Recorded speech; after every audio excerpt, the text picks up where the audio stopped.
নিকাব খোলার কোনো প্রয়াস ছিল না। এই অবস্থা দেখে আমার মায়া লেগে গেল। আসলে এমন মেয়েদের প্রতি মায়া বেশি কাজ করে। আমার ভাবনা আবার উল্টে গেল। মনে মনে ভাবলাম, বিপদে পড়েই তো মেয়েটা সাহায্য চেয়েছে। আর শালা আমি কি দেশের প্রধানমন্ত্রী নাকি যে আমাকে মারতে কেউ ঘরে প্রবেশ করবে? রাতের ব্যাপার, এখন তো নিয়ে যাই। বাড়িতে গিয়ে সব শোনা যাবে। তাছাড়া মা তো আছেই। আমি পিছনে গিয়ে মেয়েটাকে ডাক দিলাম, এই যে শুনছেন, চলুন আমার সাথে। মেয়েটা আমার দিকে চেয়ে বেঞ্চ থেকে উঠে আসলো। আমরা দুজন হাঁটতে শুরু করলাম। মেয়েটা একদম স্তব্ধ হাঁটছে, মুখ দিয়ে ধন্যবাদ দেওয়ার নাম গন্ধ নেই। না দেওয়াটাই স্বাভাবিক, কারণ মানুষ হিসেবে সাহায্য করা আমার কর্তব্য। কিছুক্ষণের মধ্যেই আমরা বাড়িতে পৌঁছে যাই। বাবা 5 বছর আগেই মারা গেছে, তাই বাড়িতে মা একা। আর আমার জানা আছে সে এখনো ঘুমায়নি। ঘরের কলিং বেল টিপতেই মা এসে দরজা খুলল। প্রথমে আমার দিকে চেয়ে পরে মেয়েটার দিকে চেয়ে কে জানে কি বুঝে একটা ছোট চিৎকার দিয়ে উঠে বলল, ওহিদুর, তুই আমাকে না জানিয়েই বিয়ে করে ফেললি।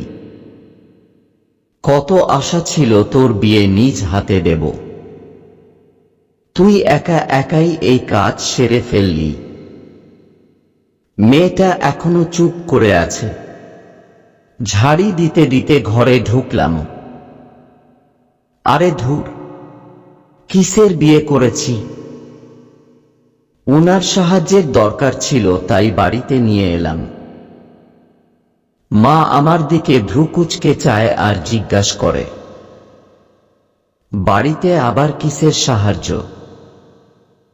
ভিজে গেছি, কাপটা পাল্টে নিই। এতক্ষণে তুমি উনার কাপড় পাল্টে তাকেই জিজ্ঞাসা করো। আমি আমার রুমে যাওয়ার আগে মেয়েটার দিকে চাই, দেখলাম দরজার সামনে মূর্তির মতো দাঁড়িয়ে আছে।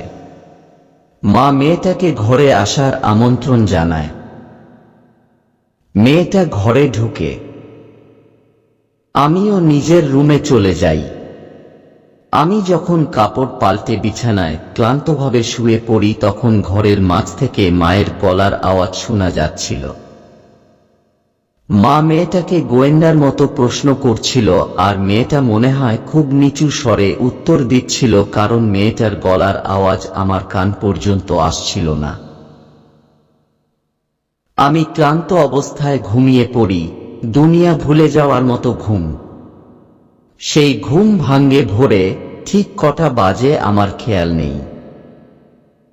আমার খুব পানির পিপাসা পেয়েছিল। আমি বিছানা থেকে উঠে ড্রেসিং টেবিলের উদ্দেশ্যে যাই পানি পান করব বলে। বাইরের আলো ঘর খানিকটা আলোকিত করে রেখেছে। আমি পানি গ্লাসে ঢেলে পান করব, এমন সময় দেখলাম যেই মেয়েটাকে রাতে নিয়ে এসেছি সে নামাজে পড়ছে। আজ ব্যাপার, এই জমানার মেয়েরা ফজর নামাজও পড়ে নাকি? আমি কৌতূহলবশত 1 পা 2 পা করে মেয়েটার সামনে যেতে থাকি। মেয়েটা সালাম ফিরিয়ে হুট করেই আমার উদ্দেশ্যে বলে, আমার সামনে আসবেন না প্লিজ, আমি এখন নিকাব পরিহিতা নই। আপনি আমার চেহারা দেখে ফেললে আমাকে পর্দা না করার কারণে আল্লাহর কাছে জবাব দিতে হবে। আমি থমকে দাঁড়ালাম। মেয়েটাকে ছোট করার জন্য আমি তাকে একটা প্রশ্ন করলাম, এতেই যখন ধর্ম মানেন তাহলে বাড়ি থেকে পালালেন কেন? বাড়ি থেকে কি ভালো মেয়েরা পালায় নাকি?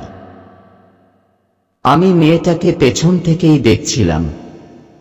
মেয়েটার ঘাড় নিচের দিকে নেমে গেল আর দীর্ঘ নিঃশ্বাস ছাড়ল।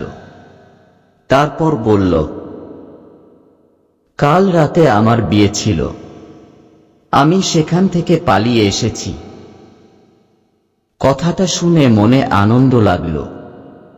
মেয়েটাকে ছোট করার আরেকটা সুযোগ পেয়ে গেলাম।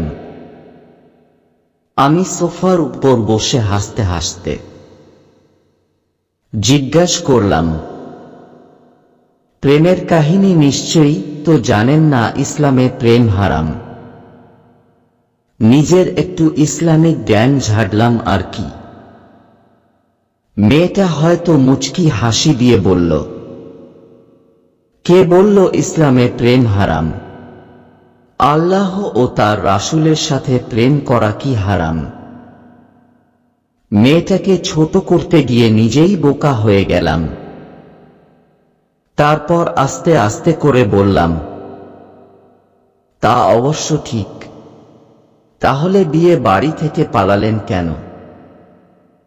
আমার বিয়েটা একটা ধনী পরিবারের ছেলের সাথে হতে যাচ্ছিল। আমি মেয়েটার কথার মাঝখানে থামিয়ে বললাম, তাহলে তো সুখেই দিন পার করতে যাচ্ছিলেন, পালালেন কেন? মেয়েটা হয়তো বিরক্ত বোধ করল, আবার বলতে শুরু করল,